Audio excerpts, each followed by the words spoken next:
Kitchen అమ్మమ్మకి తిరిగి స్వాగతం. ఈరోజు మనం చేసుకోబోయే రెసిపీ అరటికాయ పొడి కూర.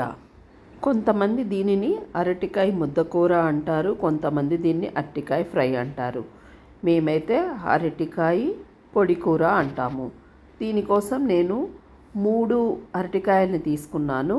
వాటిని కడిగేసుకుని ఒక్కొక్క కాయని 3 ముక్కలుగా కోసి నీళ్ళు పోసుకుని ఒక గిన్నెలో దాంట్లో ఈ ముక్కలన్నిటిని వేసుకుని చక్కగా మెత్తగా ఉడికించుకున్నాను.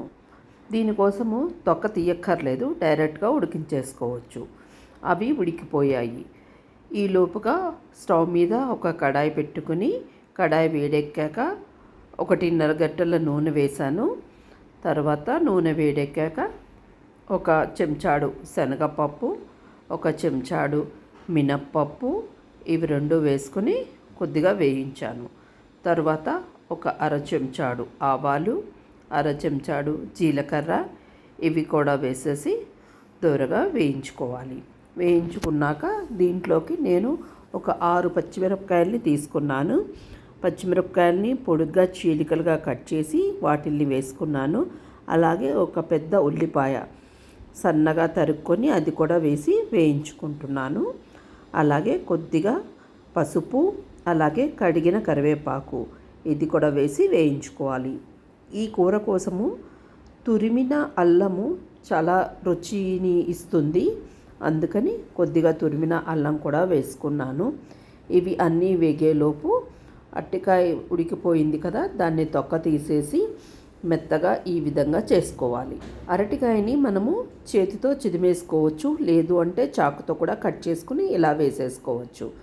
తర్వాత దాంట్లో ఉప్పు వేసేసి ఒక చెంచాడు ధనియాల పొడి కూడా వేసేసి ఇలాగా ఒక 2-3 నిమిషాల పాటు ఉడికించేసుకుంటే కూర సిద్ధమైపోయింది. ఇది చాలా సులువుగా చేసేసుకోవచ్చు అండ్ ఆరోగ్యానికి అరటికాయ చాలా మంచిది.